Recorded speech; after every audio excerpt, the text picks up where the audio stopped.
Good afternoon and welcome back to another episode of Tyler's Tiger Talk. And oh my goodness, how good it feels to be an LSU fan today, this afternoon. LSU gets it done in Death Valley, beating Ole Miss 45-20 in a dominant game. Listen, as a lot of you, in the beginning of that game, I was like, oh crap, maybe Florida was a fluke. That was part of my mind. And then I remembered, I'm like, no. You can't think like this. At one point, we were down 17-3, and everyone was like, shit. Like, everyone around me was like, just like down. I'm like, listen, guys, we've seen this before. Just wait for Jaden Daniels. That first drive was a pretty successful drive for LSU. They just got very unlucky in some parts, and they ended up having to kick a field goal. But LSU came back, scored 28 unanswered points, and they take down Ole Miss 45-20. And I know Ole Miss was a top 7 team, and that's a big deal to beat a top 7 team, especially when you've had an uneasy season. You don't know what to look for each week in this LSU team. You're not sure what you're going to get each Saturday morning or night. You're not sure what you're going to get. And what you got yesterday, was a I'm trying to think of the word I'm looking for. I'll find the word later, but it was a statement that, okay, that Florida game, even though we weren't facing the best Florida team and we put up, over 300 yards of offense, that wasn't just because Florida wasn't the defense. That was because something's clicked in this LSU team, and now they're starting to get stuff right. You let a top 7 team only put 3 points on you in the second half. Wait. I don't even think they scored in the second half, did they? No, I think they put all 20 points in the first half. Or was it? I think it was like 40. I forget. I've just so much emotion running through right now. It was just a crazy game, and I'm starting to get my voice back this afternoon. But oh my gosh, I was so hoarse this morning. My voice, I barely could talk. Yes, LSU in the student section did storm the field, and yes, I kind of think that's stupid. But I wasn't gonna be the guy not to storm the field, so I went on the field. If you beat Alabama, that causes more for a storm the field. But I was like, nah, I might as well do it. Me and my friends were excited. You beat a pretty good Ole Miss team. I'm not gonna say the best. They definitely didn't deserve to be 7 in the country, but they were still a pretty good Ole Miss team, and you dominated them. You dominated them. They scored 2 touchdowns, and after that, you just dominated them. And how about freaking Harold Perkins? Goodness gracious, that kid is good. He is so freaking good.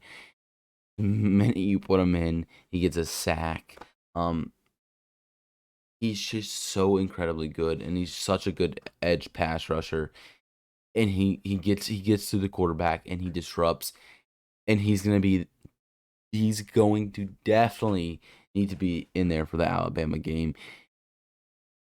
He can make linemen look like little kids. I mean, he's just so good and so capable at making those huge plays for LSU, and he did. And when you eventually put him in, they didn't score another touchdown after that. It was just crazy to me how good this team did. And I was like, is it just their thing to let the opposite team, whether you're playing Ole Miss or Florida or Mississippi State, whoever, to let them score a couple times to like get the rhythm of their offense? Is that what they're trying to do? And then okay, Matt House just says, "Okay, we got it now. We changed up a couple things." Boom, nothing happened. Ole Miss after that. Lane Kiffin got dominated. It was a sight to see. It was so much damn fun to watch. But yeah, so they had touchdown. LSU got a field goal. Then Ole Miss had a touchdown. Then a field goal. And then they had a field goal in the second quarter. Yeah, they didn't score the second half at all. They didn't score. It was LSU put a whooping on this team. I think after the touchdowns and the field goal, LSU went to beat them 42-3, pretty much. That's how they put it. Um, just craziness. Um, this team is good. This offense is good now, like really freaking good. And if you don't believe in Jaden Daniels, and then you went to the Florida after the Florida week, and you're like, okay, I have more confidence in him now, but I'm still not sure. Now you see. Now you see how good he is. And behind Hendon Hooker, he to me, I don't care what anyone else says. I don't care. I don't give a shit what anyone else says. Excuse my language, but I don't. He's the best quarterback in college football right now, with Bryce Young being under him a little bit. Right now, at this moment, he is just so dynamic and so good on so many levels. For a skinny guy like him, he can break tackles. He's shifty. He's fast. When he's in the red zone or on the goal line, he's scary. He's scary. I would hate to be a defensive coordinator right now, having to plan against Jaden Daniels. He's just scary. He's scary. And he's going to make teams hurt. Alabama. So now you got a bye week. So you're not playing next weekend. And you got a whole nother other week. And then you play. You got 2 full weeks to recover, stay healthy, and get ready for this Alabama team. An Alabama team that has looked different from the rest in previous years. This is a weaker Alabama team. They're really good on offense, but their defense hasn't looked too good lately. They did hold Mississippi State to 6 points, but LSU did close to the same. LSU held it. I don't think Mississippi really. I'd have to go back to the Mississippi State game, but I don't think. Let me pull this up real quick. I don't think Mississippi State scored that much, maybe a field goal in the second half, and we held Mississippi State to 16 points on a weakened LSU team. This team was still getting together. I think if we play Mississippi State game again, it's a whole nother. It is a whole nother game. We would hold them to probably 6 points. So let me pull this up real quick. So yeah, Mississippi State only scored 3 points in the second half. 10 of their points were in the first half. Or no, excuse me, 13 of their points was in the first half, and then they had a field goal in the second half. And besides that, LSU dominated that second half. So what does this mean for LSU versus Bama? I'm not saying LSU is going to beat Alabama, but I am saying they do have a chance now. If you would have asked me before the Florida game, or even before this game, if LSU had any chance against Alabama, I'd probably tell you no. I'd say this offense is too weak. This offense can't really get anything together. And if they do, they get it together later in the game. You face a Tennessee team that, although beat Alabama, in my opinion, is still not as good as Alabama, and they dominated you. You're making too much mistakes. You're dropping the ball on special teams. You're not able to kick the ball in the back of the end zone in special teams, and you're allowing the returner to get 30 plus on each return and giving them excellent field position.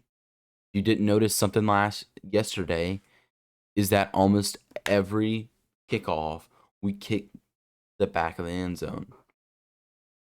We were able to put it in the back of the end zone, allowing them not to turn. And then when LSU doesn't have to punt, I don't think LSU had to punt. I don't think they maybe no, LSU didn't punt. They did not punt once. Did they get a field goal?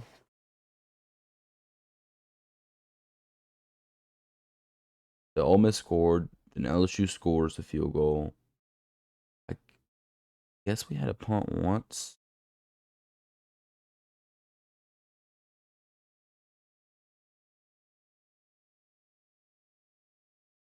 I'm trying to think.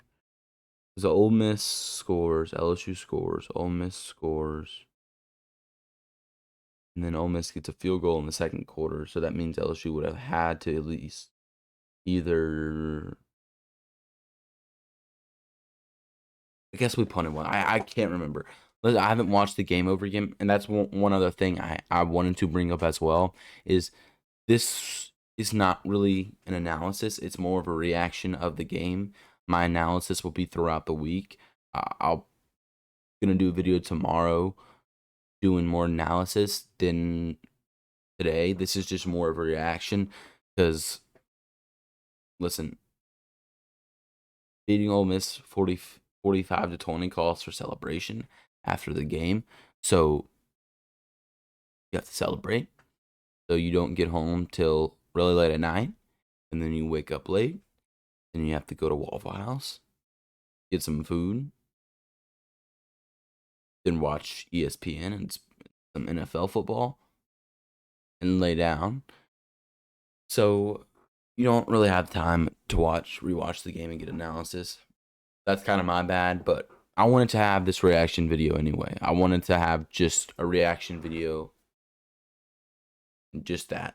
No analysis, no breaking down plays, just reaction video after this Ole Miss game. So I guess LSU had a punt, whatever. Ole Miss got the ball 2 times in a row and scored and made it 14-3 or 17-3 at one point, and then LSU, that's when they start to get into the rhythm of scoring. So I guess my point was with the punts and with the kickoffs is you punt it to them once, and that's the only time you give them the ball. And I'm pretty sure, if I do remember, on the punt, we stopped them. I just can't remember punt for some reason. I just don't remember. I don't know. But no matter, all I know is if we did punt, they didn't get anything on it. So we'll pull up play by play. Maybe that'll.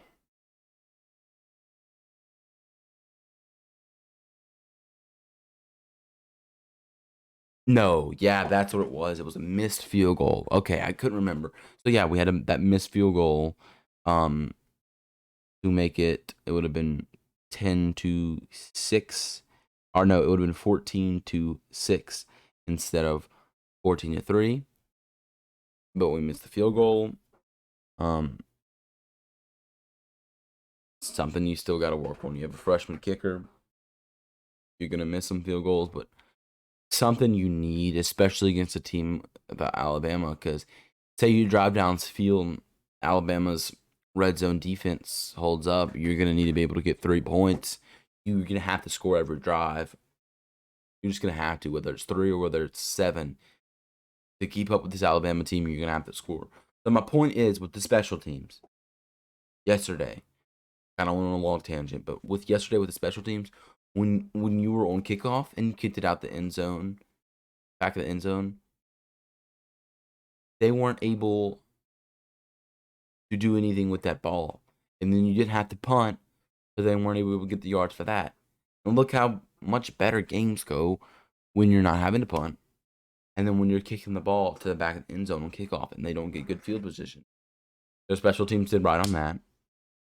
They made clean tackles on kickoff. The couple times that Ole Miss was able to get the ball and on a kickoff, and LSU looked like a good special teams. I mean, they did good on special teams. And when Ole Miss did have to punt, and everyone was praying to Jesus when they did, LSU either let the ball go or Clayton fielded it.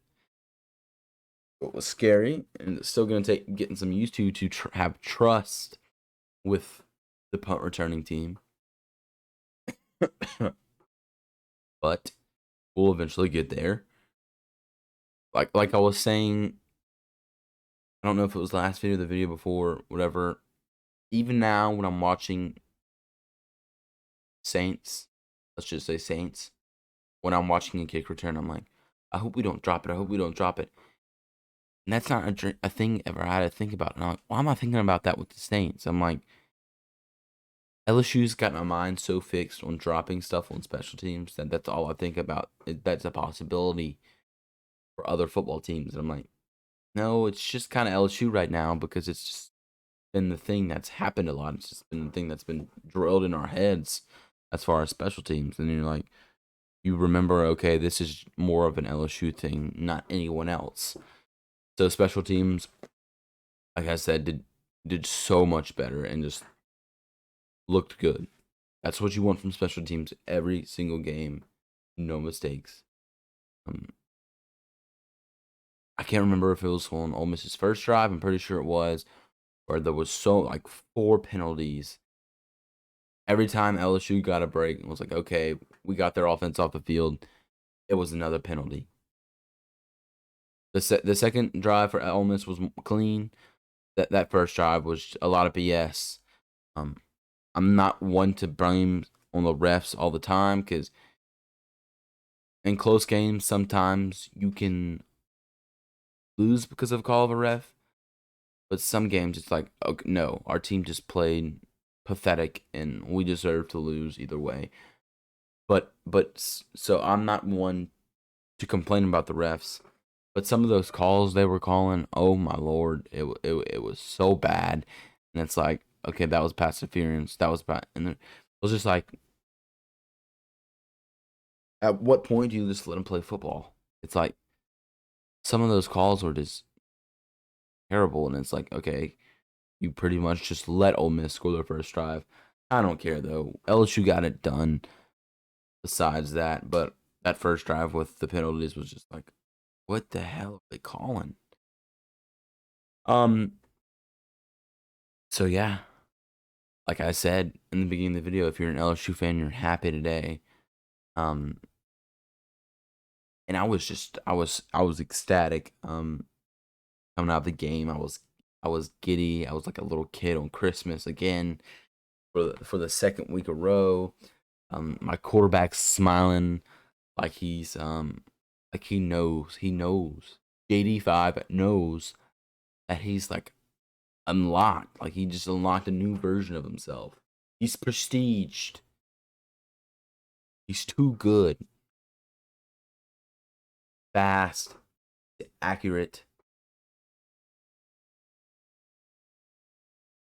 He's just so good, and I laugh now thinking about the people who just like, why can't we put in Nussmeier? Why can't we put in Nussmeier?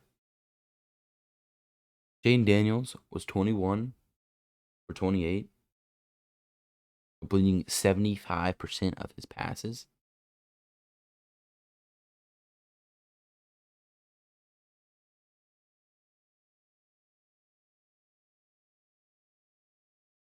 3 rushing TDs, 2 passing. Or let's hope I didn't get that mixed up. Was it? let me make sure. Yeah, no, it was 3 rushing TDs, Jaden Daniels, and then you had the Josh Williams rushing TD. So yeah, he had 2 passing, 3 rushing. I was right. Just insane. And 121 rushing yards from your quarterback. He's so good at making things happen. There were a couple times when he disappointed me with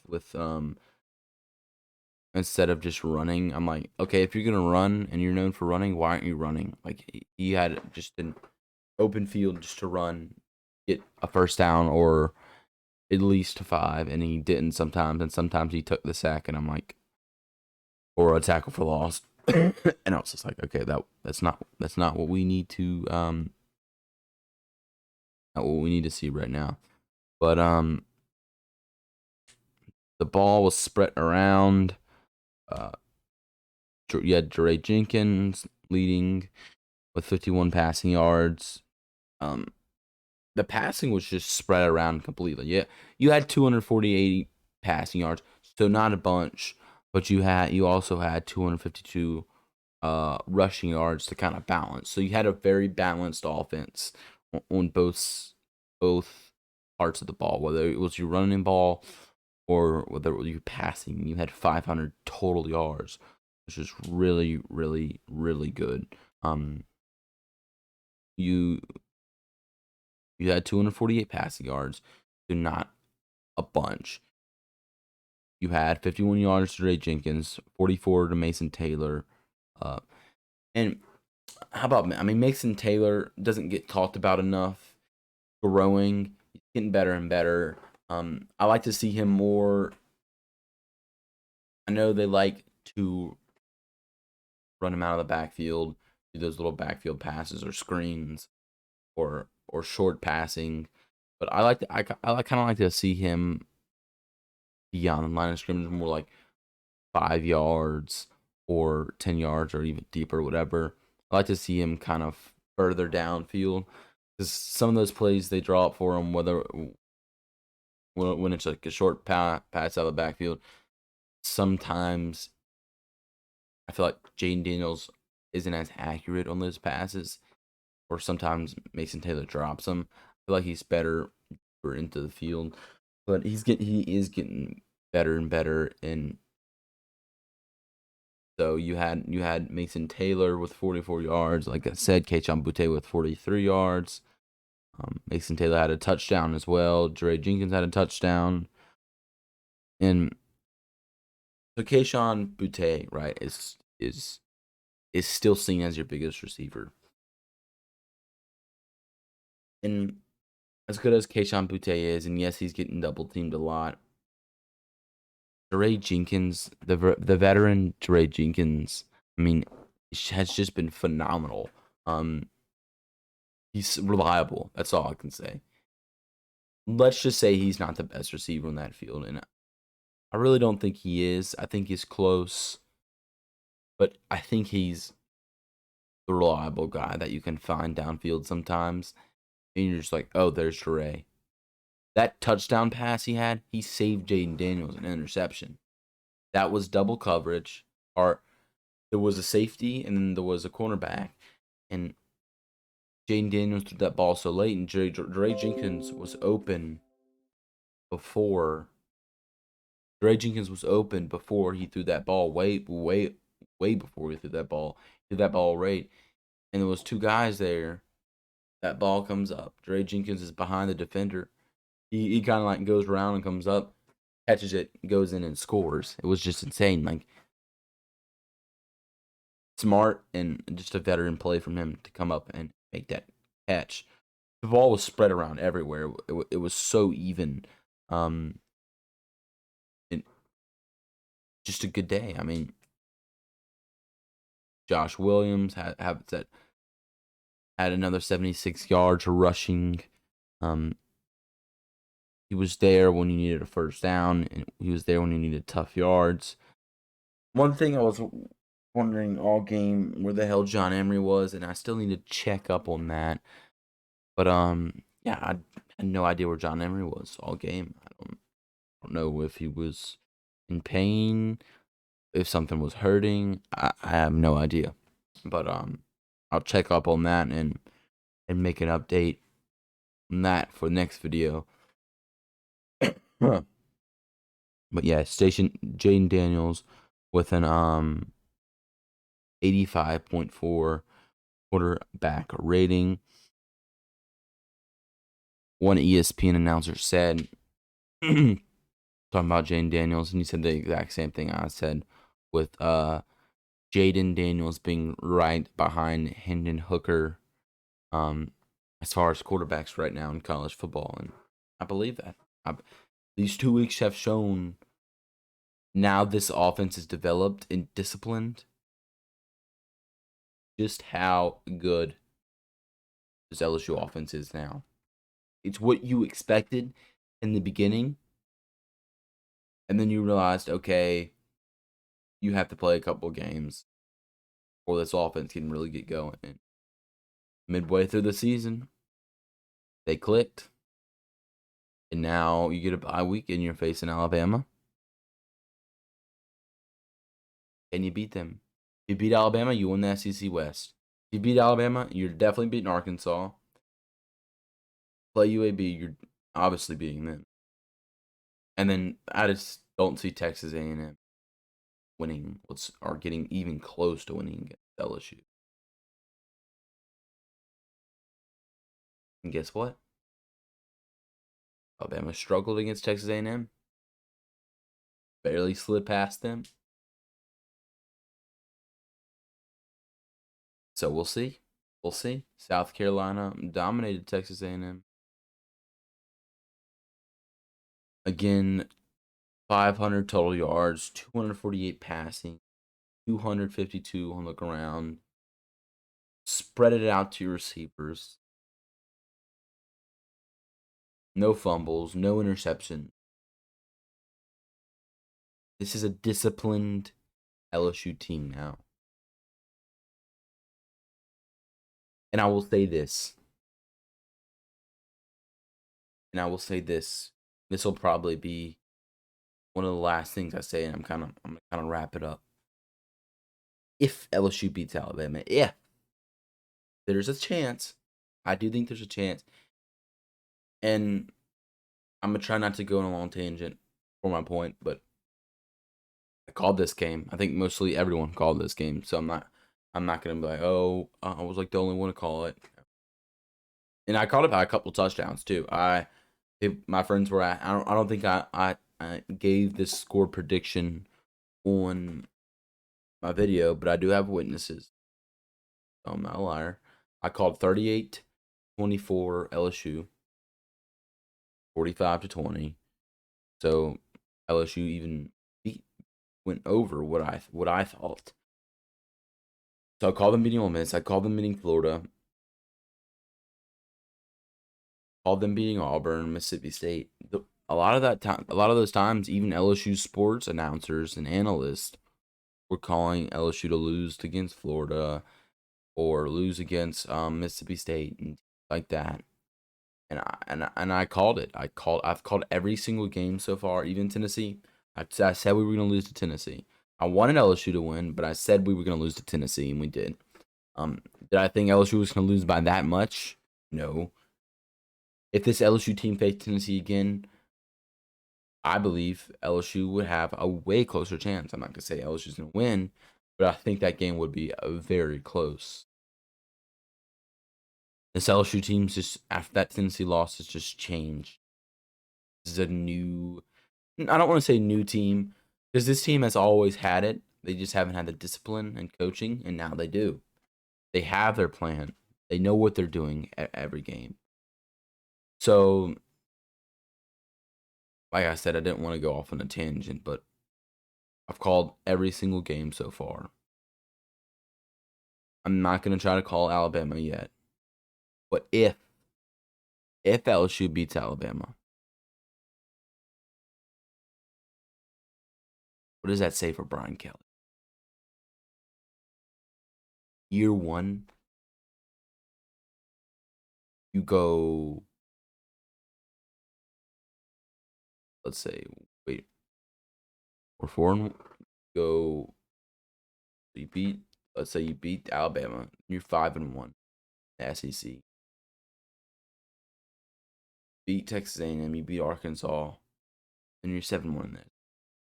You Brian Kelly, and you go 7-1 in the SEC, and you beat Alabama, LSU's biggest rival, one of the best teams in college football for the past 2 decades. That goes to show you how good this LSU team, in teams plural, is going to be for a long time coming. And you just got to thank Scott Woodward for that hire. Because I'm telling you, even if we lose to Alabama, we're definitely beating Arkansas and Texas A&M. I don't care what anyone else would have to say. You're still going a 9-3 season, your first year in the SEC. I'll take it. For a while, when we would go 10-3 or 10-2, whatever, 9-3, whatever, with less miles, we're like, okay, this, even though we're having winning season, this is getting old. We want national championships. If we went 9-3 this year and go in a bowl game, say we win that and go 10-3, I'd be perfectly happy. Perfectly happy with that. I'm excited for the years to come for LSU football. I mean, this just shows you how good this team is going to be.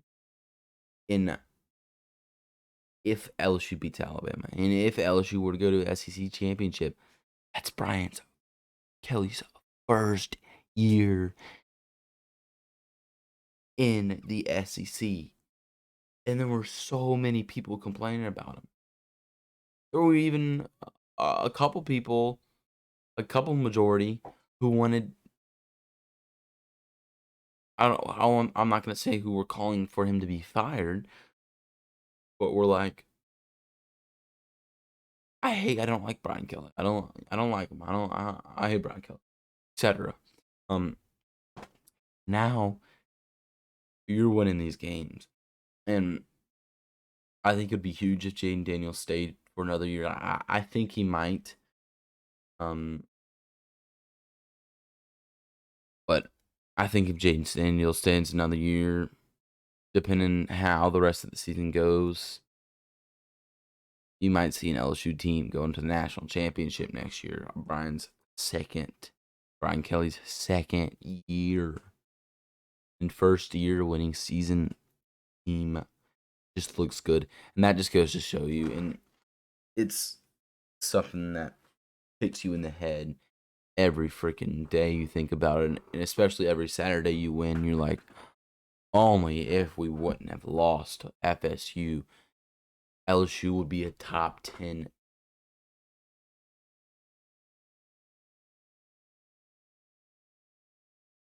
That's gonna haunt us through the rest of the year, depending on how far we go.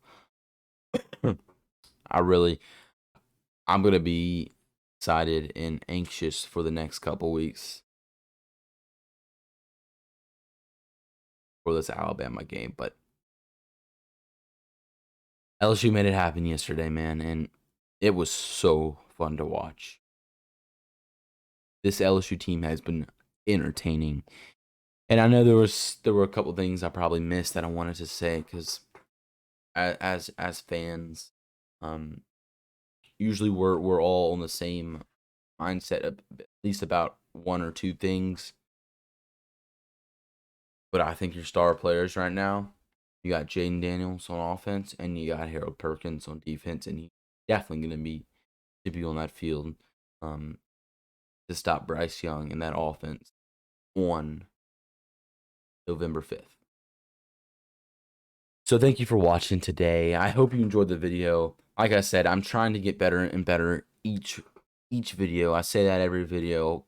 I really am. I'm trying to get better. So I hope you enjoyed this video. Please leave a like. There's even a bell you press, and it sets reminders every time. And every time I release a video, puts a reminder on your phone and says Tyler's Tiger Talk has uploaded a new video, whatever. So if you don't mind subscribing, uh, liking the video, sharing, I would really appreciate it. LSU football is back, baby. It sucked to be a Florida Gator last week, and it sucks to be an Ole Miss Rebel this week.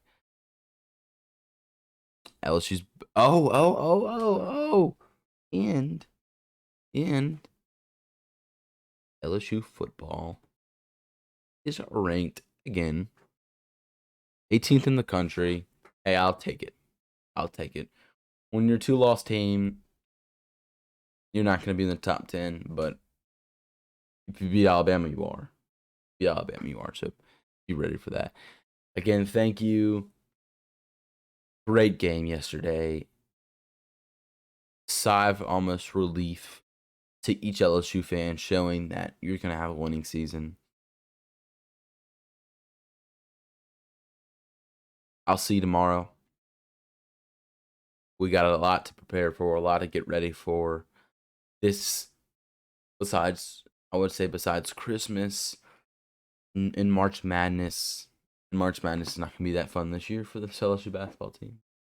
Besides, like, those in Omaha,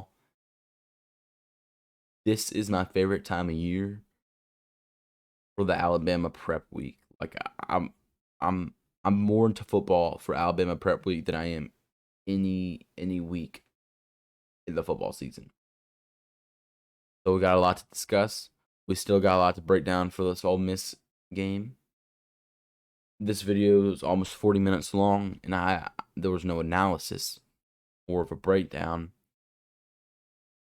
LSU gets it done, and it dominates Ole Miss. It's a good time to be an LSU fan. Thank you. I hope you enjoyed, and as always, go Tigers.